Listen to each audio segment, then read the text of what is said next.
What's up, you guys? Hudson here, back with another video, and today we are joined by coach, manager, what's the online qualifier, athlete, and nutrition coach, Shauna Norton. And today she's going to be answering some of your guys' questions that you had on my Instagram story a couple days ago. Shauna has been helping people see tremendous results. She's been helping people do better in their workouts, lose weight, build muscle, and just really help people just feel better, which I feel like is the biggest part. People think oh, I need to eat nothing but salad all day to get lean or whatever it is. So anything you want to kind of preface with before we start? No. It's okay to eat burgers. Okay, it's okay to eat burgers. End the video. Boom. That's why everyone's questioning anyways. I know, right? All right, so we're trying to get these questions pretty quick. If you guys have watched Ben Berto's podcast, he does the 2-minute drill. We have 2 minutes to answer the questions. We're gonna try to keep it the short time frame so we can answer as many questions as we can. Probably get to around 10 of them. So the very first one, which I think is probably a common question a lot of people have, is this guy says he's so hungry after CrossFit. How do I lose weight while still fueling my body? So this is actually a very, very common question that we get across the board. You are not losing weight during your workout. You're losing your weight as your body recovers from the work you did during that hour, 2-hour session. So I want all of my athletes to be going home, and you need to be fueling right away. The weight loss comes from the calories. Your body uses the calories you consume to recover from the workout, and then dialing everything in, so throughout your day you end up with a deficit. So for example, I'll use Huddy as an example. He's training light right now, so he's training only 2 hours a day. And maybe he needs 2,800 calories to maintain his current physique, and he wants to lean out a little bit. I'm going to have him have his total calorie deficit be maybe around 200 calories, 200 to 300 calories a day, and I'm going to take those calories and create them far away from his workout. So I want his intake to be focused. I want his carb intake to be focused on his workout, and then I'm going to maybe have him eat a lighter breakfast or eat a later meal to make sure that his body is not being affected by that total deficit. And then I want him to go home and eat 40 to 60 grams of protein, 40 to 60 grams of carbohydrates, a cup of veggies, and then watch his fat intake, because it affects how quickly you get your fuel into your system. And then we'll look at where else can we dial things in to create that deficit so he's not super hungry. But it's very important that you go home and crush a really nice, clean, decent sized meal after you train, and then figure out where else can we make those adjustments to create that deficit. So the sooner the better after your workout. Absolutely, 30 minutes to an hour. Get that fuel in. That window. This one's a really good question. For CrossFit / athletic performance, what macro ratios do you find desirable? I start most of my clients at around 40% carbs, 30% protein, 30% fat, and then I make adjustments depending on how they respond, depending on their lifestyle, depending on how they feel on those. I really like that macro ratio the best, because I shoot for a gram per pound plus of protein, and then I want my athletes to be getting anywhere from 40 to 50% carbs. Fat is important, but it is not, I feel like with the whole paleo thing, we've gone too far into, I have these athletes that are consuming 100, 150 grams of fat. Fat is it's ridiculous, and our body stores it super easy because it's already in its pretty usable form, right? So it just takes it and converts it right away. And the cool thing is we have recent studies that show if you eat in excess of protein, you don't excrete it, you excrete the nitrogen, which is a waste product of protein. Our body still stores that extra protein, but by default, they found that if you have too much protein in your diet, you'll store it as lean muscle. So if you're gonna overeat a macro, I want you overeating protein. You always have to have carbs, especially if you're a CrossFitter or a weightlifter. It's a glycogen dependent sport, and then moderate fat. I posted on my story this morning saying whenever I very loosely track my macros. Sorry, coach. But when I do, if I stop tracking for a while and I go to start tracking again, it's I'm almost always 50 grams of protein under your recommended amount. So not only am I under that, it's very, very easy to all of a sudden have some peanut butter and then have some butter on whatever, and then fat adds up like nothing. Yeah. That's one thing I feel like has been It's very the biggest common. struggle. Yeah. So this person said, pros and cons trying to lose weight, gain muscle, and still try to maintain strength or get stronger. So someone asked me the other day, is it possible to gain weight and gain muscle and lose weight at the same time? It is. It's easier to do a cut bulk cycle because you don't have to dial things in and you're going to get faster results that way. And that's what everybody seems to be after. But absolutely, if you dial in, so the way we're designed to work, our body stores fat as fuel for later, right? And you have all of these different metabolic pathways. So you have the anaerobic pathway where your body is using glucose or carbohydrates as fuel, and then you have that aerobic pathway where you're using fat as fuel. So if you can become a fat adapted athlete, your body will quickly convert from one fuel source to the other. So what we try to do is we try to figure out when do you need your carbohydrates for your work. Your brain work, so if you're thinking, if you're going to school, if you have a job that requires a lot of thinking, your energy work, so if you're going to the gym and you're going to be doing that sprint type work or that high intensity work, you need those carbohydrates. And then for sleep.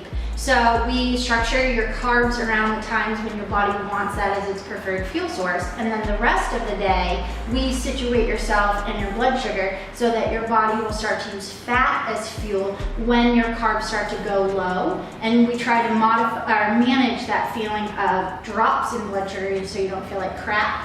And then we also add in low intensity exercise 3 to 5 days a week, walking, very slowly running on the treadmill, going super slow. Like you see all my cut athletes right now, Jimmy, Alicia, all of them, they're on the bike for 60 minutes. 3 to 5 days a week of just doing an hour at a conversational pace. That is your fat burning zone, and that's going to put you in a position where your body uses fat as fuel and protects your carbs and your glycogen. So it requires a little bit of tinkering, and it's not nearly as fast, but absolutely it's very possible. So it's very dependent on their daily habits, and then you want to be able to still have them eat carbs, but then cut down the fat at the same time by doing these different types of intensities. Right, you're not fat intake, fat. You're trying to get your stored fat. Right, you're trying to get the body to use fat as fuel. The next question: what are your thoughts on fasting and CrossFit?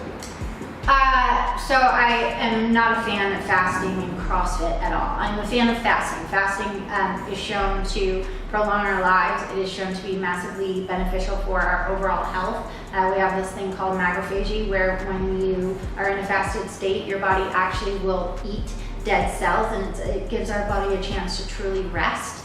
But CrossFit, again, is a glycogen or carb dependent sport.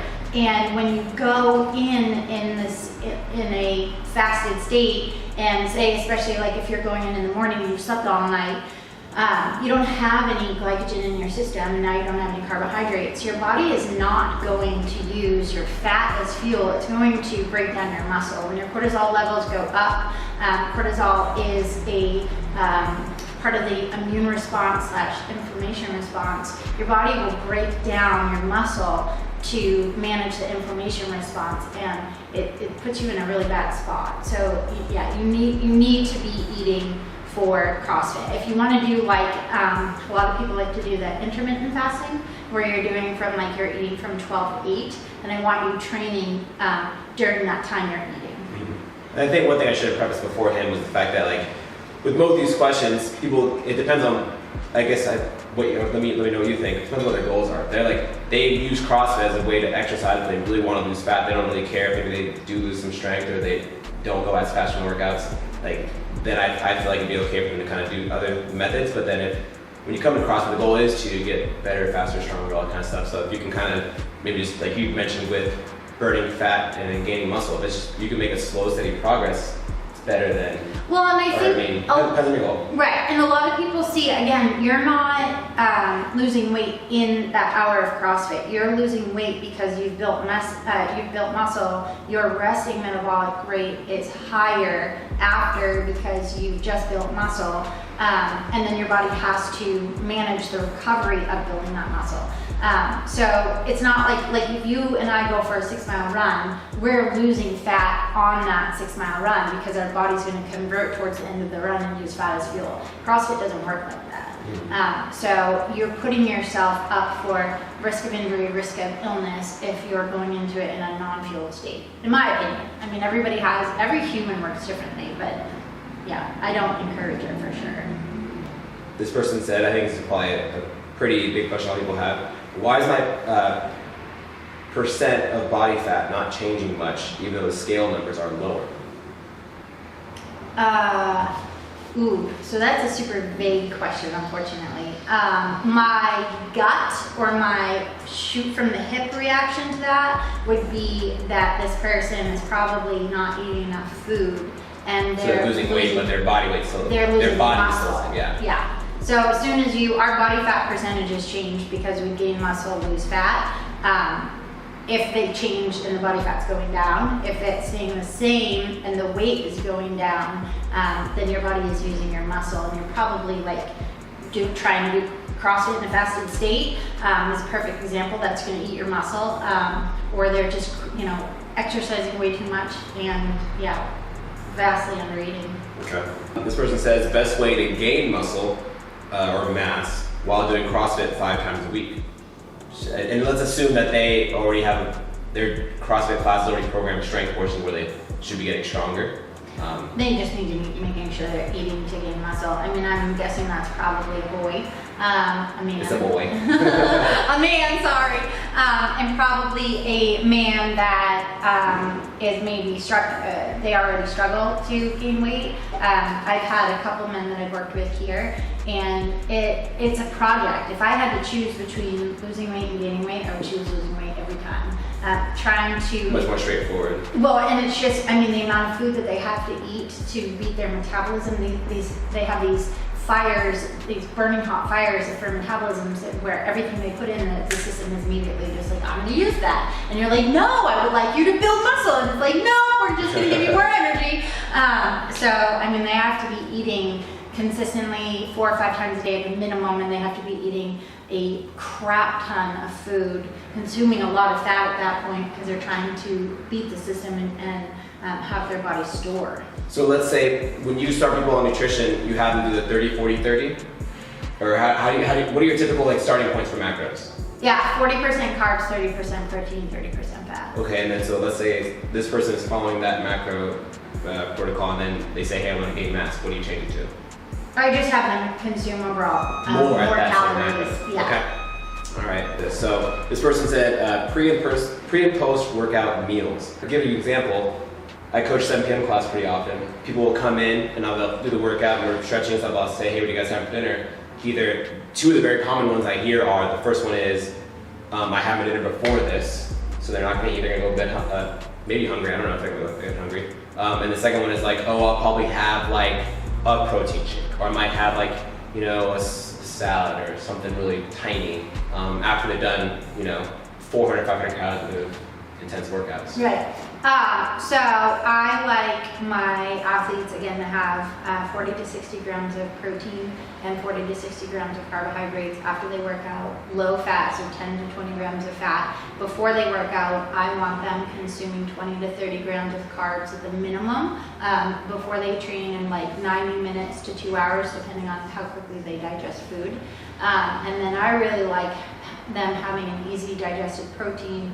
So whey protein has been shown to be really effective for muscle growth. It's been shown to be more effective consuming before you train versus after. So I usually have them get 20 to 30 grams of protein. And if they don't do whey, or if they want to eat a real food, things like a bagel sandwich with just turkey and a little bit of cheese and a bagel is great. A bowl of cereal. Cereal is awesome. But something 90 minutes before, and yeah, you can't have your dinner before you train and then come in and just think a protein shake is adequate. You need to be eating, especially if you're going right to bed. And I think one thing I want to finish with is that you're not against, you say there's no bad foods, right? Right. It's kind of you. Well, there are bad, I mean, yeah. Not optimal. Right. Yeah, like if your goal is to lose weight, you don't eat just donuts. Right. Or I just, mean, yeah, there are foods that like cause inflammation. I have, my perception of food is, does it cause inflammation or not? And if you're eating something that's full of like dairy or no, like just crap, like preservatives, and it's not even a real food, then I'm against it. But like if you're eating something super clean, or you know it's perceived as bad because it's delicious, so therefore it must be bad for you, like a taco or a burger or pizza, like those aren't necessarily bad. If you don't process dairy, then no, you shouldn't be eating it. But yeah, I think you don't have to eat lettuce only and chicken and steamed broccoli to get to your goals. Okay. Yeah. Cool. Awesome. Thanks so much for watching this video. If you guys have any other questions or like to see another episode like this, make sure you leave them down below and we'll meet back up with Shauna. I don't really hang out with her other than the purpose of making videos, so I'll see you next time. If you guys enjoyed this video, hit the like button, subscribe for plenty more. Make sure you follow ConstantlyVariedFitness and Shauna_Norton. Yep. We'll have it on the screen. We'll see you guys next episode. Cool.